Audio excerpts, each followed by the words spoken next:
जाति को समाप्त नहीं किया जा सकता है, लेकिन जाति को या जाति व्यवस्था को गौण किया जा सकता है। पहचान की राजनीति नहीं कर रहा, ये टू जेड की राजनीति की बात कर रहा है, ये समाज शिक्षा रोजगार की बात कर रहा है। मजबूत हो गई है पहचान, माने क्या, हम हिंदू हैं, हम मुसलमान हैं, हम सुद्दर हैं, हम बाबा हैं। आपको कमी नहीं दिखता है कि सीपीआई वाले अपने केडर को मजबूत करना छोड़ दिए, केडर धरातल लालू प्रसाद, मुलायम सिंह यादव, मायावती, रामविलास, ये जो नेता बने सामाजिक न्याय के, इन्होंने उसी वर्गीय लड़ाई को खत्म कर दिया निहित राजनीतिक स्वार्थ में। नमस्कार, मेरा नाम रंजीत कुमार है और आप देसी तंत्र देख रहे हैं। इतिहास के अध्येता डॉक्टर भगवान प्रसाद सिन्हा जी हमारे साथ हैं। भारत में जो ये वर्ग का एक अंत हो गया है, अब जो है वो जाति का उदय हो रहा है, कैसे देखते हैं? देखिए, भारत की राजनीति में ये जब तक वर्गीय राजनीति प्रिवेल करती थी तब तक लोकतंत्र की भी दशा और दिशा अलग थी। लोकतंत्र ज़्यादा मजबूत था तब, जब तक वर्गीय राजनीति थी। अब 50 के दशक में लीजिए, 60, 70, 80 के दशक तक वर्गीय राजनीति थी, और इसीलिए अभी लोकतंत्र के बारे में बहुत सारी चीज़ें जो आती हैं, जो निगेटिव फीचर आती है, जिससे परिवारवाद का आरोप आता है, जिससे संप्रदायवाद का आरोप आता है, जैसे सामाजिक न्याय के नाम पर जातीय ध्रुवीकरण का आता है, इस तरह की चीज़ें आ रही हैं। भ्रष्टाचार आ रहा है, तानाशाही की बातें आ रही हैं, ये सारी बातें आ रही हैं। सर्वसत्तावाद का रूप आ रहा है। ये सारी बातें तब आई जब 90 के दशक में वर्गीय राजनीति का पराभव शुरू हुआ। वर्गीय राजनीति का मतलब था कि हम समाज को वर्ग के आधार पर बांटते थे कि एक मेहनतकश वर्ग और किसान वर्ग, छात्र और नौजवान का वर्ग, उसमें हर जाति के लोग समाये थे, हर संप्रदाय के लोग रहते थे। तो उसका एक पक्ष ये था कि जाति और संप्रदाय में पहचान की राजनीति उतना प्रबल नहीं थी, उतना प्रभावकारी नहीं थी पहचान की राजनीति। देश में सर एक चीज़ है कि समाजवादियों का उदय हुआ, लेकिन ज्यों-ज्यों समाजवादियों का उदय हुआ, वामपंथी जो दलें थी वो धीरे धीरे समाप्त हो गई, और वामपंथी दल के समाप्त होते ही जातिवादी व्यवस्था और जाति के नाम पे जो नेता हैं वो उभर कर सामने आने लगे, और फिर परिवारवाद की राजनीति। देखिए, समाजवाद में सिर्फ वामपंथ का उदय, समाजवादी भी वामपंथी ही थे, ये जान लीजिए। जब वामपंथी राजनीति की बात होती थी 60-70 के दशक में, तो कम्युनिस्ट पार्टी और सोशलिस्ट पार्टी, सोशलिस्ट पार्टी माने लोहिया जयप्रकाश आचार्य नरेंद्र देव की पार्टी, अच्छा, वो सोशलिस्ट पार्टी और कम्युनिस्ट पार्टी, यही दो वामपंथी पार्टियां होती थी। आप शुरू का घोषणा पत्र सब दोनों का निकालिए, सोशलिस्ट पार्टी का और वामपंथी पार्टी का, कम्युनिस्ट पार्टियों का, तो घोषणा पत्र लगभग एक ही था, एक ही होता था।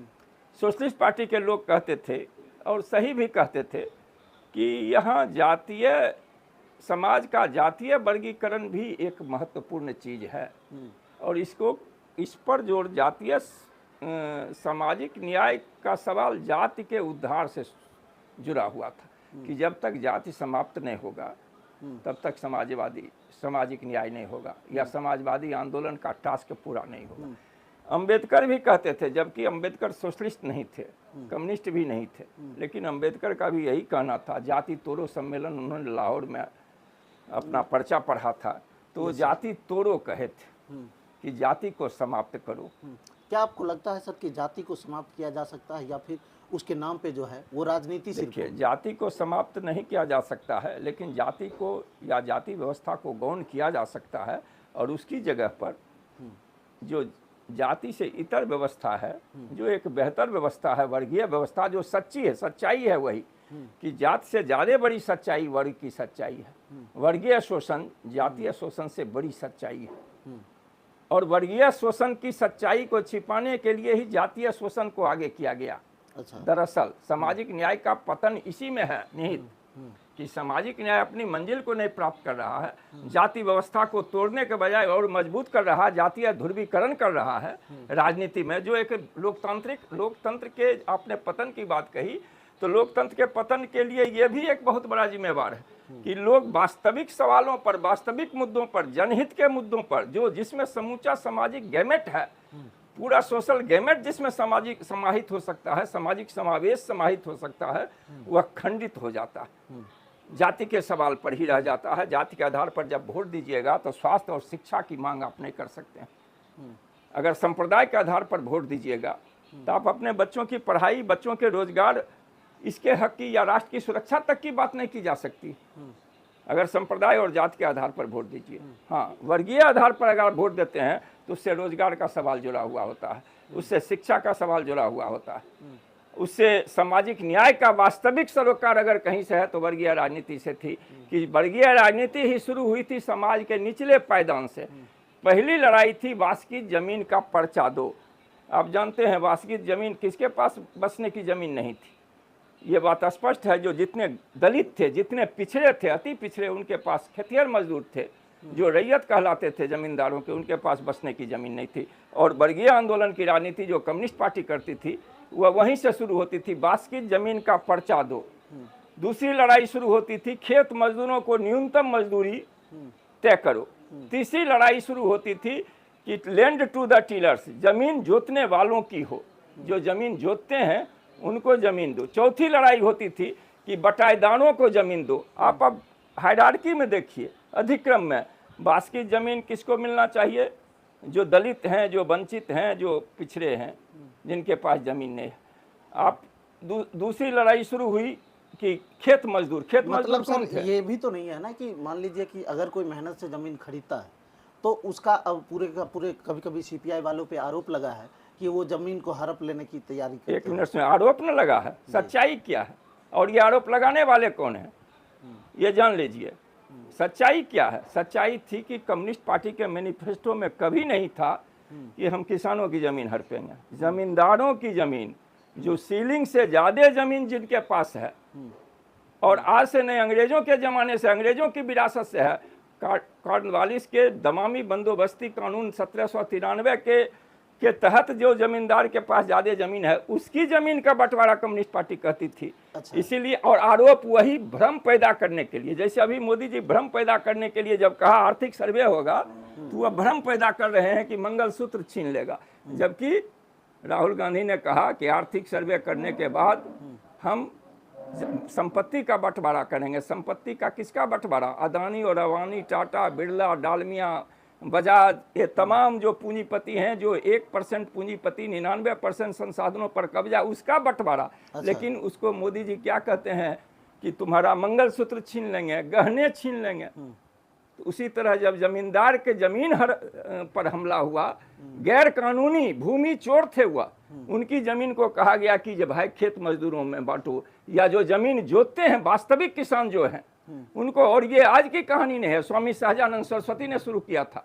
अच्छा। उसकी कहानी है। कार्यानंद शर्मा ने शुरू किया था। सारे भूमिहार जमींदार थे और भूमिहार ही किसान के नेता थे, और उन्होंने जमींदारी को खिलाफ किया। और डॉक्टर श्री कृष्ण सिंह जैसे चीफ मिनिस्टर को, जो भूमिहार के ही थे, उनको ही मजबूर किया कि आप जमींदारी प्रथा लाइए। और पूरे उप महाद्वीप में, पाकिस्तान से लेकर बांग्लादेश और हिंदुस्तान में कॉर्नवालिस के कानून के 200 साल के बाद अगर पहला कहीं भूमि सुधार का, जमींदारी उन्मूलन का कानून हुआ तो डॉक्टर श्री कृष्ण सिंह ने यहाँ किया। अच्छा। ये लड़ाई थी। इसलिए कभी किसानों की जमीन हड़पने, या आप जो कह रहे हैं जो खरीदा जमीन तो वो तो जानते ही हैं, उसके पास 1 बीघा 2 बीघा जमींदार के, जमीन वाला के खिलाफ थोड़े लड़ाई थी। ये जमींदार हजार 11,000 बीघा का जमींदार था, 9 कोठी का जमींदार, उसके खिलाफ लड़ाई थी। ये खूब उसके ये हर कोठी के खिलाफ लड़ाई थी।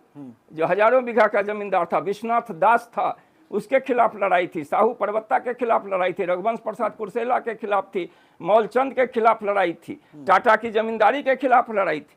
कभी छोटे किसानों के खिलाफ कोई लड़ाई। फरकिया समूचा उपनिवेश बना हुआ था मुजफ्फरपुर से लेकर के बेगूसराय तक का, जमींदारों का, उसके खिलाफ लड़ाई थी। वहाँ का स्थानीय आबादियों जो खेत जोतते थे, जो खेत मजदूरी करते थे, उनके लिए लड़ाई थी।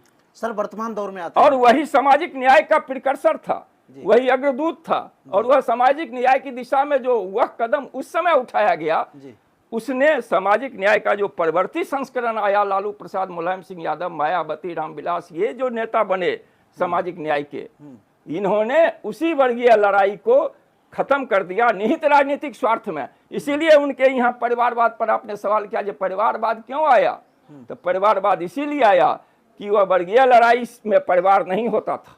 परिवारवाद किसी नेता के पास नहीं था। किसी कम्युनिस्ट पार्टी के नेता का परिवारवाद नहीं देखिएगा, कहीं नहीं परिवारवाद।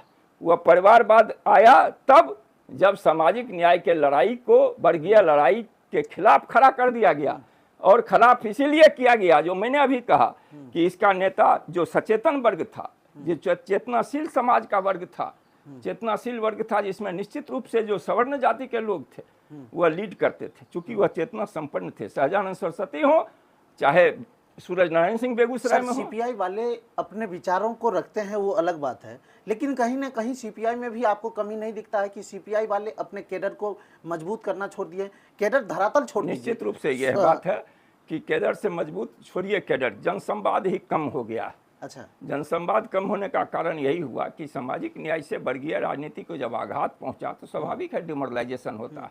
आप जिसके लिए लड़ रहे हैं वही आपको छोड़कर दूसरी जगह चला गया, और किसकी जगह चला गया? सामंती प्रभुओं के पास चला गया, पूंजीपतियों के शिकार हो गया।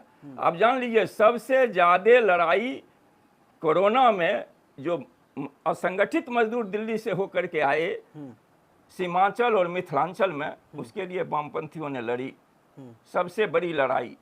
लेकिन जब वोट हुआ पिछली बार, विपक्ष भी लड़ा, कांग्रेसी भी, हमने कहते हैं केवल वामपंथी, जब वोट हुआ तो सारे असंगठित मजदूर वाले इलाके से बीजेपी जीत गई टोटल। आपको नहीं लगता है कि कोविड से लौट करके आ रहे थे, पैदल चल करके आ रहे थे, वो क्यों?